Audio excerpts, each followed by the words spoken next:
Good afternoon, everyone. I don't know why the screen was like that. But anyhow, we have a lot of transfer updates to talk about. Some good, some bad, some horrendous, some wonderful. Because the thing was, I did a whole transfer video a few days ago, and it was mostly good news. But then after I did that stream, transfers started to collapse left and right. It's like I jinxed all of it. I just took a massive dump on every single possible U.S. men's national team transfer. But we're back. We're here. Another stream. And I want to start off with this news real quick, which has nothing to do with the U.S. men's national team specifically. It's that a Venezuelan league team was denied travel visas to the United States for the World Series. The reason I'm bringing up this news, it's really not to get political at all. That's not where I'm going. It's because when I saw this news, and I want you guys to hear me out. You guys need to hear me out because I have a lot to say about this. I think we can win the World Cup.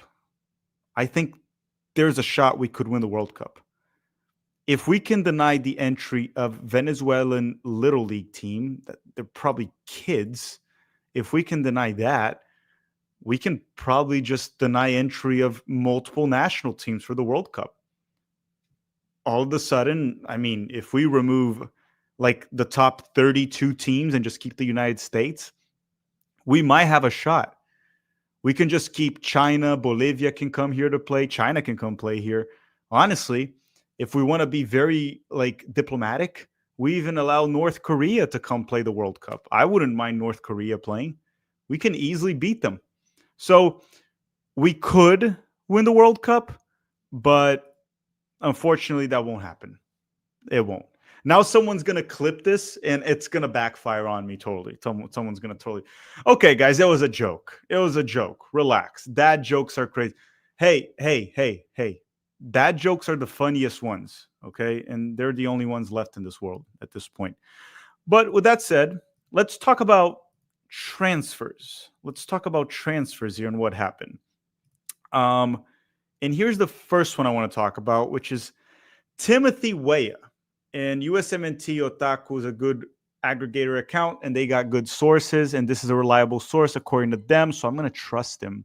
I'm going to trust him. And if you're watching this, USMNT Otaku, there you go. You got your shout out. You're going to get a lot of shout outs today, like too many. More than you should have. More than you should have, because you're not paying. You're getting free shout outs here. I'm a very kind guy. So tensions between Olympique Marseille and Juventus over Tim Weah. Marseille offered 15 million euros, the same amount as the agreement with Nottingham Forest.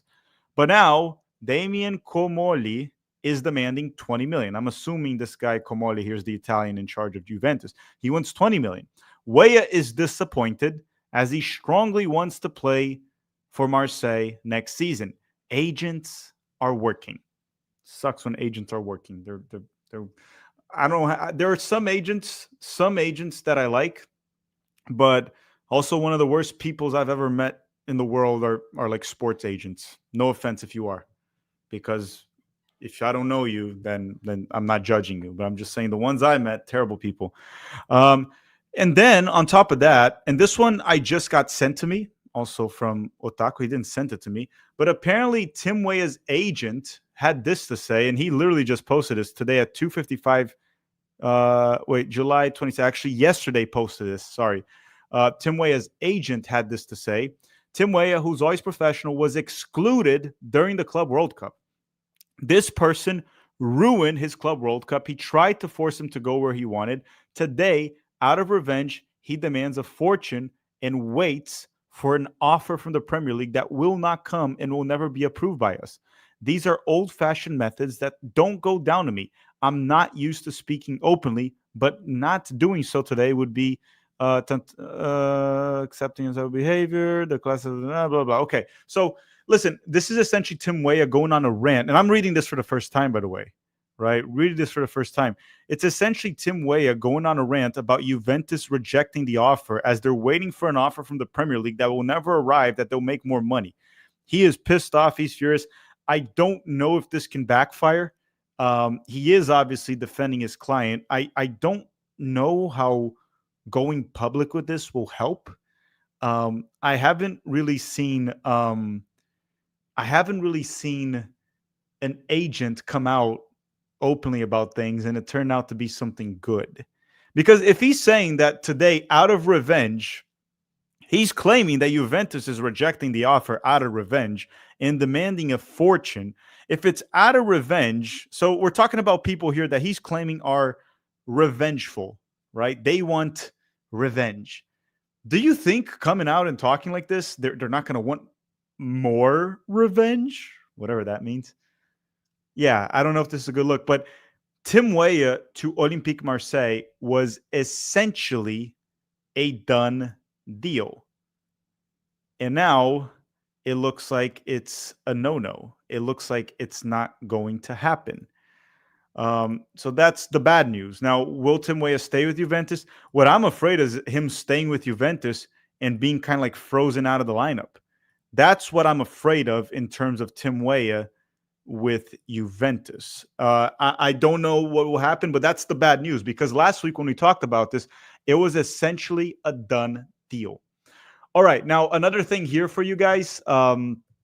If you all could kindly hit the like button right now, I would appreciate it. We have 200 people here, so we should have 200 likes. That's how the math works. We have 200 people here, so we have 200 likes. And if you're watching this after the stream, hit the like button, please. Thank you very much for that.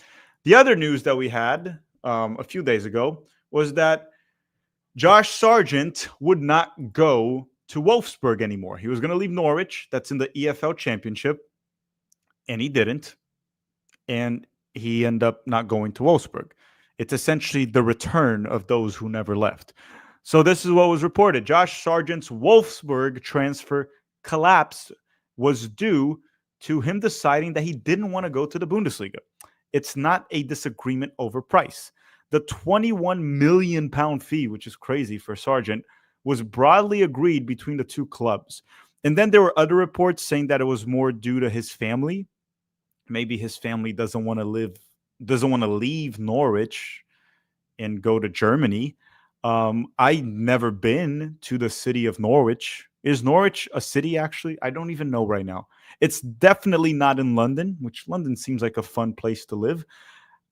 It looks like he doesn't want to leave. Now, look, from a personal standpoint, I get it. Also, moving can be tough on the kids. I know he's a dad. That can be very tough. But my question here is, from a professional standpoint, would it not have been better for Josh Sargent to go to the Bundesliga, to leave the EFL Championship, go to a top 5 league? That's what I don't get. From a career standpoint, going back to the Bundesliga, where he struggled when he played for Werder Bremen because the team was ass. But I believe Sargent, didn't he score 10 goals a season or got close to that? Now, a much more well-developed, mature Sargent, and honestly, Wolfsburg is better than that Werder Bremen team that he was there that got relegated. Sargent could have done much better in the Bundesliga, possibly getting like 15 goals. It'll be a good challenge for him, good preparation, but he's staying in the second division of England. I don't care what anyone says. They're going to say the second division of England is very competitive. It's true. It is very competitive, but there's no way you can compare that to the Bundesliga. The Bundesliga is above. It's not debatable. The Bundesliga is a top 5 league in the world. So to me, this is an L for Sargent. I don't like it. Sure, he might be going through personal stuff, and I don't really want to judge that.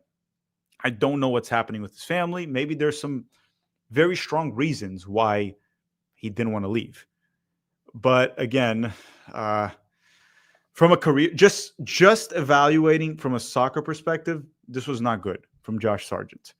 All right, which brings us to one thing that I want to put here real quick. We are now Umbro ambassadors. Did you guys know that? So if you go to the Umbro store, the link is in the description. If you use our link and our code, you get 20% off anything you buy. And you can keep using it. As long as you click on the link and use the code, this is a secret between us, okay? You can keep reusing it. You click on the link and you use the code. It's in the description. It's TM20, I believe, or TM2. I don't know. The code is in the description. Just go in the description, use the link and the code. You can keep using it. You can even send it to different people, and they can keep using it. You can use it multiple times, and you get 20% off. They have some cool jerseys there, some cool merch. Look at this, the Olympia jersey. I believe Bournemouth also is there. Bournemouth, Tyler Adams, if you want. Olympia is a beautiful jersey right there. El Salvador, I might get this one myself. This one looks wonderful. Look at this El Salvador jersey. So they have all of that. If you use the link in the description and the code, you get 20% off multiple times. Multiple times. So take advantage of that. It should only last this year. So make sure you guys get that. But now let's talk about Borussia Dortmund. And let me tell you one thing. I said this last week, and I'm going to say it again. There's a special place in hell for this club. I don't understand why Borussia Dortmund even exists at this point. So let's put this out. I'm talking about Borussia Dortmund because there's an update on Cole Campbell and there's an update on Gio Reyna. And I would say the Cole Campbell one is bad. The Gio Reyna, there's a bad one and a good one. The bad one comes from Dortmund, obviously. It's always Dortmund. And I've never had anything against Dortmund. But lately I've been getting very pissed about him. And I don't hate many people. I don't hate many clubs. Who am I kidding? I do. I'm a professional hater. You guys, I'm a professional hater, so you all know that. But Dortmund is like making it top 10 of my list right now. And this is the news that came out. The transfer of Cole Campbell to Stuttgart is very uncertain. Lars Hicken and Sebastian Kiel recently considered whether it would even make sense to sell the winger, as a replacement would cost at least 20 million euros. Here's the problem I have with this. Everyone's going to say, well, if they need the player, let them keep him. Yeah, they're going to keep him, and he's just going to stay on the bench, rotten for the rest of the season. He's not going to play. That's what's going to happen. We saw that with Gio. They just want him to stay there as a depth piece, and he won't freaking play. And it'll mess with his development.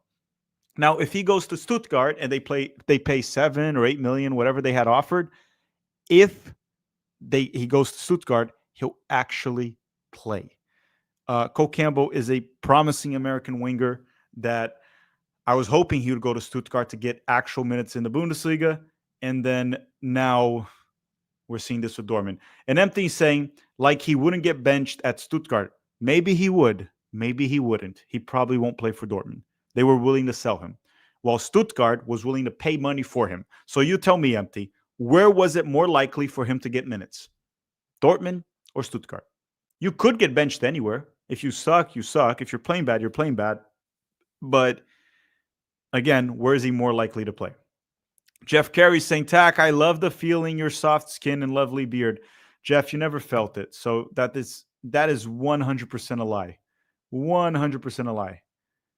I should make a video of top 10 clubs I hate the most. I could make that. It'd be pretty good. Which, by the way, did you guys see the video that we just released? If you didn't, go check it out. We went through the best U.S. men's national team players that played in college. Go check out that video. It's an interesting topic, interesting names that come up, reasoning, some story. So took us some time to get that video done. So go check that out. Now, the news on Gio Reyna. So there's good news and bad news. I'm going to put the good news first. Here's the good news. Jacob Ondrejka, however the hell you say this guy's name, Jacob Ondrejka, this guy that I don't know the name, he's out injured long-term, unfortunately, right? We hate when a player gets injured. He's out long-term. Gio Reyna's transfer to Parma becomes more likely. So the good news here is it looks like Parma will actually make things happen. They need to make things happen now. They need to sign Gio Reyna. They really need him. The bad news is that there's like a $3 million gap between Parma's offer, and that's been reported by reliable sources, right? Parma and Dortmund are $3 million apart. And based on the fee that Gio Reyna is, well, the fee that's going to be for Gio Reyna, that's like a 30% increase. 3 million is not a lot in top 5 leagues. Let's be honest. Clubs invest a lot more. But for what they're offering Gio Reyna, I think actually, it's not 30%. It's a lot more because they're offering 7 million. So if you increase 3 million, that's actually like 40-something% increase, which that can be a lot for Parma. They have to find a way. Make the deal happen. It has to happen. I don't care how. Find a way to happen. Maybe just have Dortmund keep like a percentage of a future fee. Because if Gio goes to Parma and does very well, he can easily be sold for 20, 30, 40 million if he does very well in the Serie A. And in that case, if Dortmund can keep like 20% of a future fee, it might be more than $3 million. So they need to make it happen. I'm pessimistic because of that idiotic club named Borussia Dortmund, but I am optimistic because clearly Parma wants to make things happen. So I would say it's probably, I would say it's like 60-40, 60-40 that Gio will go to Parma. When he goes, we'll go live for sure. We'll go live to cover. That's the update on Gio. There's still a $3 million gap that they haven't really worked out yet. Now, the other one, this one everyone probably knows by now about Matt Turner to Lyon, but I just want to talk about this again because it's crazy that Lyon actually hired a lawyer to cancel the deal with the 31-year-old USMNT goalkeeper Matt Turner. This is crazy. And I just want to touch upon this topic real quick because Matt Turner is a goalkeeper. And I think as a goalkeeper, playing MLS is not that bad. I think Matt Turner, because the best version we got out of him was when he was playing consistently well in Major League Soccer for the New England Revolution. Matt Turner, I don't advocate for this very often. I hate it when American players come back to MLS, unless they're like 35 years old or older. If you're younger, I want you to push yourself in Europe, keep playing the best leagues in the world. But I think Matt Turner is a player that would benefit coming back to MLS. That's my opinion. I wouldn't hate it if Matt Turner came back to MLS for the World Cup year. Go play, be sharp, because we don't know who our goalkeeper will be in the World Cup. We don't know, right? Like, all our goalkeepers suck ass. They're terrible. So it's essentially going to be whoever's sharp. So I hope everyone's sharp so we can pick the sharpest of them all. And hopefully Turner's the sharpest if he's playing. But that's what's going on with Matt Turner. Now, I want to go through one more. It's a rumor because this happens every summer. This happens every single summer. It's almost like Mariah Carey during Christmas. Every summer, this happens. Weston McKenna linked to multiple clubs to leave Juventus. Every freaking summer. It's happened, what, the past 4 summers? At least 3. And this is what they're saying. Tudo Sport reports that Weston McKenna's future is increasingly uncertain. Who would have thought? Every summer. Every freaking summer. The U.S. midfielder has not yet reached an agreement with Juventus for his renewal, and the situation is at standstill. Juve are now ready to listen to offers. The player's valued between 15 to 20 million euros. It's a good amount for McKenna. I can see a lot of clubs being interested, with many clubs ready to make an offer. Tottenham, West Ham, Fulham, Bayer Leverkusen are all interested. Even a return to America and MLS cannot be ruled out. McKenna coming back to MLS a year prior to the World Cup, that's a no-no, man. If he has, and they're even saying Italy, Roma, and Milan are monitoring the situation. Look, he has to go somewhere where he will play. That has to be a priority for sure. Out of the clubs listed, Tottenham, West Ham, Fulham, Bayer Leverkusen, honestly, I'd have to do more of my research on each one to say if McKenna would play or not. But those are all reasonable clubs that I would expect McKenna to get minutes. Okay, all those clubs. And they're also saying Roma, Milan, all reasonable clubs that he would get minutes. There's no reason for McKenna to come back. He didn't really play from us, but he was part of FC Dallas, right? To come to MLS, unless he just wants to come here to get fat, right? Eat some burgers, get some McDonald's, pizza with ranch in America, make good money, and just chill. Unless he wants to do that. I don't know McKenna at a personal level. I don't think that's what he wants. So the odds of McKenna staying in Europe is pretty high. I can see the clubs listed, Tottenham, West Ham, Fulham, Bayer Leverkusen, Roma, and Milan. I can totally see them paying like $15 million for Weston McKenna, a very useful player. So that's the rumor. Is he going to leave Juventus? I don't know. We see this every year, and it never happens. He ends up staying at Juve, and he ends up starting for them and even becoming the captain at some point. So I don't know if he's going to leave. This happens every summer. I would not read into it too much. I'm just putting this out there for y'all because, I mean, this is a stream where we're talking about transfers and transfer rumors. But if I had to bet money on him leaving or not, if we're going to use data of what happened in the past, he probably won't leave. But we'll see. We'll see. Maybe they just do this to motivate McKenna every summer. So he like loses some weight, gets in shape, and plays all the season. Who knows why they're doing this? Now, before we go, once again, if you want to buy any Umbro product, use the link and promo code in the description. Remember, you have to click on the link and use the promo code. That's the trick. If you do those two, you get 20% off anything you buy anytime, multiple times, and you can send that to everyone you want. The Umbro link. There's awesome jerseys, awesome products, 20% off. Don't waste that opportunity while you can still use it, and send it to your mom, dog, cat, or that person you don't like for them to use it. 20% off everything, the link and the code. Now, before we go, I want to talk about two players that, in my opinion, do absolutely need a transfer, along with the ones that I mentioned. Obviously, Gio needs a transfer. Cole Campbell, in my opinion, needs a transfer. At this point, Tim Weah probably needs a transfer too, because it seems like the relationship with Juve has broken. Matt Turner needs a transfer. I think Diego Luna needs a transfer as long as it's the right club in Europe, in the right league. I think he should go to an Eredivisie where he'll be ball dominant for one of the top 5 to 6 teams, where he'll be more ball dominant, maybe play Europa League or Conference League. That's for Diego Luna. I know it was reported that Celta Vigo was interested. I'm not so sure on that. I wouldn't want him to go to a top 5 league for a club that there won't be as ball dominant, which he's not. He hustles on defense, but he's not known for his defending, right? I want him to go somewhere he can be dominant. The last one is Brendan Aronson. And I know he's in the Premier League with Leeds, but I think if Brendan stays, he'll barely play. I have a lot of friends that are Leeds fans, and I've been talking to them, some Americans, some English, and they all, without even knowing each other, they all have the same opinion. They looked at the Leeds roster, signings, and how they're playing, coach, and they said Aronson ain't playing. He might come off the bench sometimes, but he probably won't play. So I think Brendan Aronson probably needs a move as well. You guys let me know what you think in the comment section down below, if Aronson needs a move or not. Now, Jeff Carey's saying, I'm selling ice cream and tacos out of my van. That's a very weird combination, Jeff. And the ice cream is somewhat incriminating right there. You might get arrested, Jeff. Hopefully you're not doing anything illegal. And everyone else saying, okay, this is a good question. What do you think about Cavan scoring for City U21 and McFarlane also starting? I don't think anything. Man City is trying to develop Cavan, so they're gonna have him play. I still don't know what the plan is. I'm assuming he'll come back to Philly, play in MLS next. It's definitely better to play for Man City's U21s than MLS next.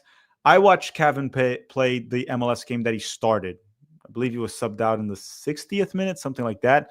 He looked completely out of place in MLS. He didn't look like he belonged at that level.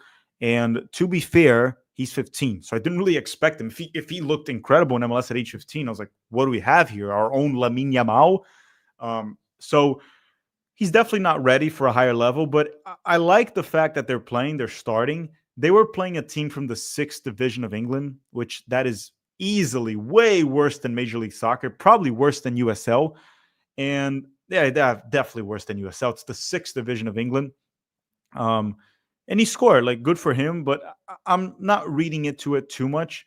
I want to give Kevin Sullivan time. Give him time. The talent and potential is there, but I want to give him time. We can't really look into like a U21 goal from Kevin Sullivan. It doesn't matter right now. Let the kid develop. Let's see him in the U20 World Cup or U17. He can play either one or both. It's later this year. And see how it all plays out. The goal, we're going to see accounts, especially aggregator accounts, hype up like a Man City U21 goal as if it matters. It doesn't matter. Let the kid develop. It doesn't matter. Okay, that's why I didn't even tweet about it. It's irrelevant. Now, how he played in MLS, that's relevant. That I talked about. And he didn't look good, as I expected, because he's 15. Now, as he turns 16, as he turns 17, I want to start to see improvement. I want to see him play an MLS game and actually look good, especially if he's 17. Because if you are really, really good, you are a world-class potential prospect, you should be able to play in MLS at age 17. I know that development is not linear. It can be tricky, but a very good prospect, a top prospect at age 17 will be able to play in MLS. Like Endrick at age 17 was destroying the Brazilian league, and he's even struggling at Real Madrid, but he was destroying it. MLS is even a level below that. So Estevão for Palmeiras, Vinicius with Flamengo. So he needs to be able to play in MLS. when he turns 17. Right now, I'll just be patient, let the kid develop. There's something there, there's potential, but I don't care about that goal. It doesn't really matter. Jeff Carey saying we should do a van vlog. Absolutely not, Jeff. Absolutely not. Everyone, before you go, drop a like in this stream. Once I end it, let me know in the comment section below which U.S. men's national team players still need a transfer this summer. And do you think Gio Reyna will go to Parma or not? Oh, and I think the trickiest question is McKenna going to leave Juventus or not? That's the big one because he never leaves, but who knows? Maybe one day it'll happen. Thank you very much for watching, everyone. Don't forget to drop a like right now before you go. Have a great day, and I'll see you guys next week. Bye-bye. Oh, and go check our best USMNT players to play in college video. The link's not in the description. It's the last video we released. Okay? Bye.